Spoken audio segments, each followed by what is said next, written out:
Hey everybody, it's Christine Ernst, the Fat Ass Cancer Bitch, coming to you from the Cozy Writing Cottage in Sandwich, Massachusetts. It is Saturday, May 6th, the lusty month of May. Did you watch some of the coronation this morning? Whew, holy smokes! that was off the hook.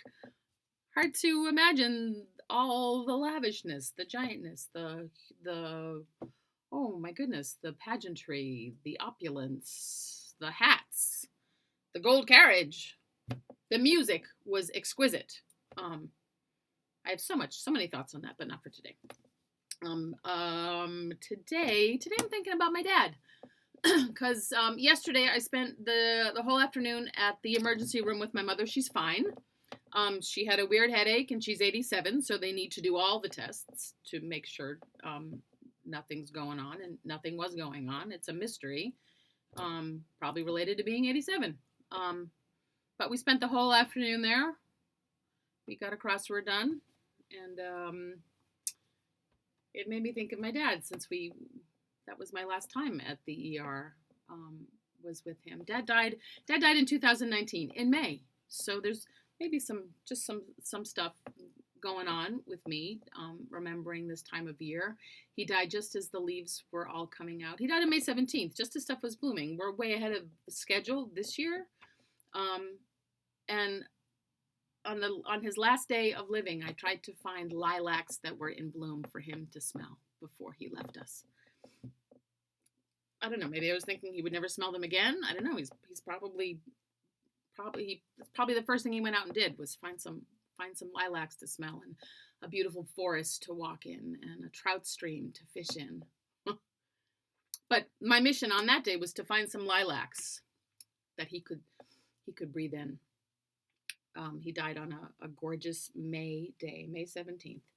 And I couldn't find any lilacs that were in bloom. I did find some, but they weren't fragrant. But today, all the lilacs are in bloom, and the air smells exquisite, and it's sort of magical out there. But I don't know, between the ER yesterday and the weather today, and I'll be out in the garden today, which is another thing my dad loved to do. And by garden, I mean I'll be in a patch of dirt raking all the cat poop from our feral cat out of our garden bed. She's feral, but she's fixed, and she lives in a heated hutch. She has the life of a queen, frankly, but she poops in my garden, and I'm not sure what that says about my vegetables and what it means to the consumption of those vegetables. My tomatoes are always just fabulous. Perhaps that's my gardening secret, is cat poop. But anyways, if anybody needs some cat poop compost, hit me up. I'll have buckets and buckets by this afternoon. So May and my dad. This piece is about the very last day of his life, which we were honored and lucky to participate in. Martha brought 6 pies. Jim and Jen brought eggplant parm, ziti with meatballs, and a whole lasagna. Tim and Carrie brought mac and cheese and chicken pot pie. Caroline dropped off chicken parm and quiche and these giant cookies. Linda brought a pie, apple. Jack and Chris brought a pie, strawberry rhubarb. Anne brought pie, Kim brought pie. John brought brownies and pie. Dad died, and I gained 7 pounds. I'm going to start a business called Salad for the Bereaved. I think there's a market. Dad died after a couple of years of winnowing attrition. We met with the kind woman at the hospital. She spoke in code. When he takes a turn, as things progress. There was a book on the table in her office next to the tissues. 50 golf courses to play before you die. Seriously?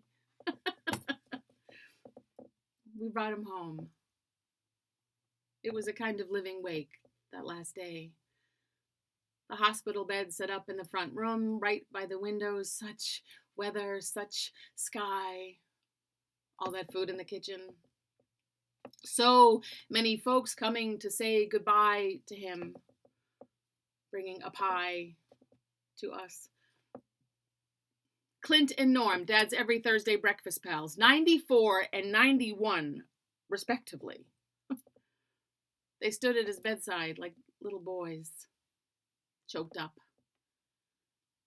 Norm reached out and stroked Dad's cheek, whispered, "Godspeed, my friend. I have never seen anything so tender." Dad died that night, after we had all gone to bed, as if he had waited to be alone with his dying.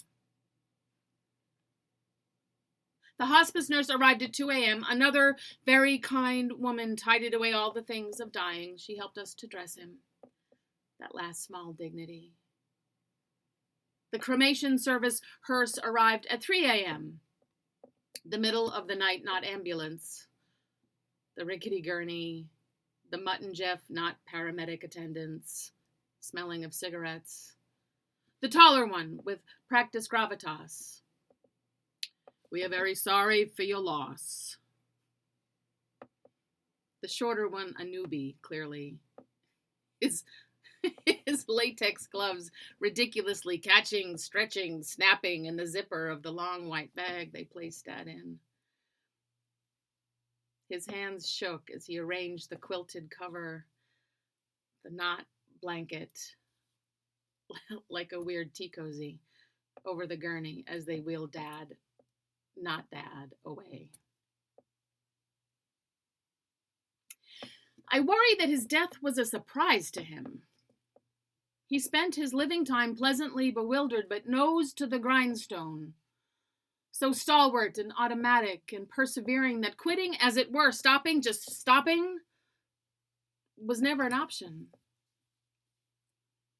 I imagine an invisible Dad, released from his broken form.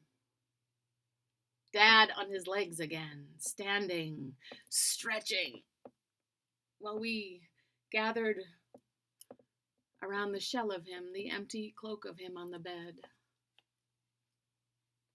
Did he watch us dress him? Watch them take him, not him, away?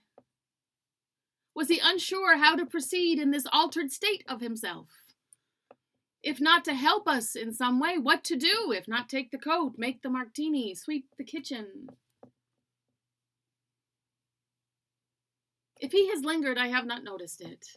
Though I look for signs. People say to watch for cardinals, butterflies. I don't know. Though I see a lot of brown bunnies, and I think I actually had a conversation with a chipmunk last week.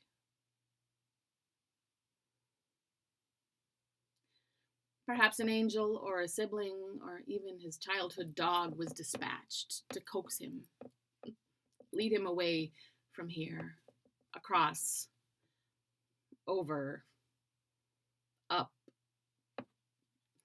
beyond, wherever. Come on, Charlie. The work is done. Come with me.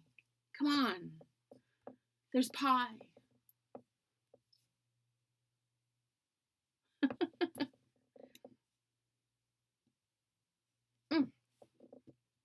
So I'm going to dig in my garden, all that cat poop, dig up some dandelions and think of my dad today.